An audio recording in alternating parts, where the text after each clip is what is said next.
The man opens the cupboard and takes out candy. But he feels something wrong when he is eating. He uses his hand to pull the candy out of his mouth. But what he pulls out is actually a razor blade. It is very sharp, it cuts his throat off. He vomits so much blood that he dies on the floor. The two exorcist brothers rapidly arrive at the man's house. They start collecting traces at the scene. They quickly find a strange bag. They do some research after coming home. They discover this is a witch's magic bag. It includes a 200-year-old Coptis Tita, and a special ancient coin. There is also a burned bone of newborn baby. Dean looks at them and he knows that this witch is not easy to deal with. Very quickly, there is another case in town. In a gathering, the people are playing game taking the apples with their mouths. But when this girl puts her head in the tub to take an apple, she finds herself sucked by the water. She cannot lift her head. Her friends feel something bad.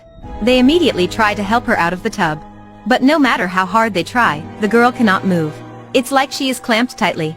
The scarier thing is that the water in the tub heats up and burns the girl to death. The two brothers rapidly come again. At the scene, they find another magic bag. And the inside is identical to the previous magic bag.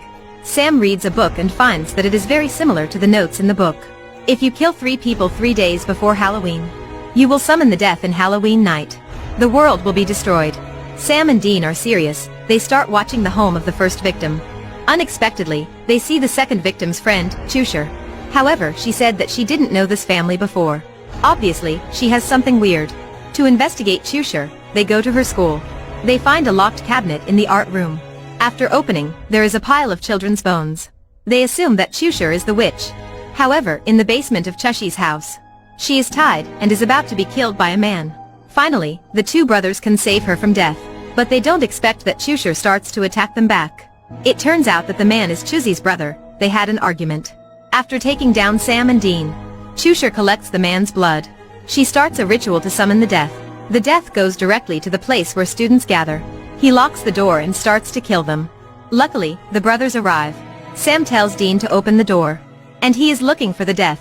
At the end of the corridor, the death fires a light to Sam. But he is unharmed. They start fighting. When Sam is in a weak position, he pulls out an exorcism knife from his chest when the death doesn't pay attention. However, the death dodges and he drops the knife. Having no other way, he has to use his superpower to drive the evil spirit inside the body of the death out. Because of the strong power, Sam's nose starts bleeding. Eventually, he is able to drive the death away before his power runs out. This girl is taking a shower, and there is a man appearing behind her. She doesn't discover that, but after she stops the water, the man suddenly disappears. The glass in the bathroom is wiped by an invisible hand. After she dries her hair, she throws a towel away, but it is on a human shape. Hello, Armstrong. The next day, she goes to meet Sam and Dean. She says the ghost may be her acquaintance because it knows her name. Before the brothers can find any clues, there is another case in town. There are strange huge footprints in the wood. Following the footprints, they go to a supermarket. It's a mess inside. Even there are a few wine bottles lost. Some magazines are also taken away from the shelf. However, the demon left a pinch of hair. They stay in the supermarket in half a day. But they still don't know what is happening with this town. Suddenly, they see a girl putting a barrel of wine and magazines in front of the supermarket. Maybe she is related to the Bigfoot demon. They follow her to her house. There is no demon here. She says after praying by the lake, she got a big teddy bear. They leave in surprise. They go to the lake she talked about. Dean tries praying. He prays for a sandwich. Unexpectedly, a shipper brings him a sandwich after that. They rapidly tell the manager to close this place. Then, they start searching in the lake. Inside it, they find a strange kind of coin. It looks like it is sticked on it, and they cannot lift it up. Even if they smash it by a hammer or an iron stick, it is still unharmed. Coming home, they investigate and figure that this coin is called Guardian. You just use it to pray and the magical lake will be activated. To destroy its magic, they have to find the first person to pray. They then make him give up his wish. Via newspaper, they discover the first person to pray successfully is Mondale. He has a lover after praying although he is a normal man. They come to his house and see many weird coins here. They want him to go back to the lake and give up his wish. But on the way back, they see a very strong boy. They think that maybe that boy has prayed too. Dean wants to stop the boy, but he is attacked by the boy. He is beaten very hard by the boy. The only one can help him is Mondale. However, when he is standing by the lake, Mondale is stopped by his lover.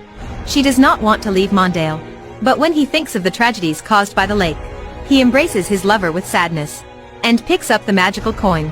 Everyone's magical powers disappear right after that. The boy is no longer super strong.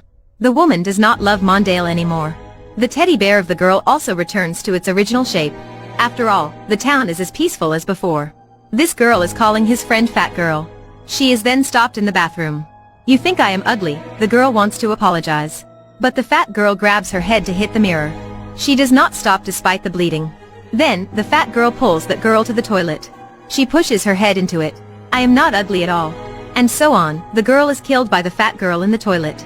Suddenly, black blood comes from her eyes.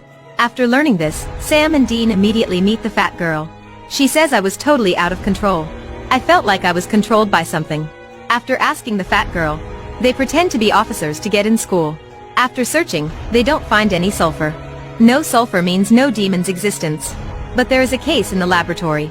A boy starts a grinder and puts his friend's hand into it. The students are all terrified. The teacher rapidly takes the injured student to hospital. The boy who did it suddenly has black blood coming from his ears. It is absolutely a spiritual thing. Dean sneaks to the documentary room for a check. He finds that there was a dead man named Bali. Sam hurriedly takes the document. Because he knows Bali. He was his classmate, he used to be bullied. In this school, only Sam played with him. The bullies targeted Sam. They told him not to play with Bali anymore. At first, Sam kept silent. But in the second time, he could not stand and started fighting back. Afterwards, Sam changed his school because of his family causes.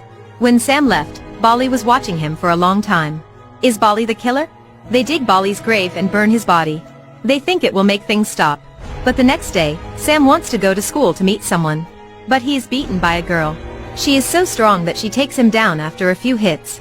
Fortunately, Sam uses some exorcism powder to control the girl. They realize that the killer is someone else. Therefore, they check the information of the victims. They find out they used to be on the same bus.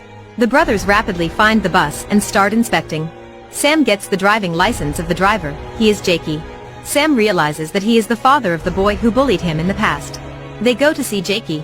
He tells them his son died a few years ago. He cremated him and put a pinch of his hair on the bus. And his spirit is staying in this pinch of hair. In the evening, the bus is taking students home.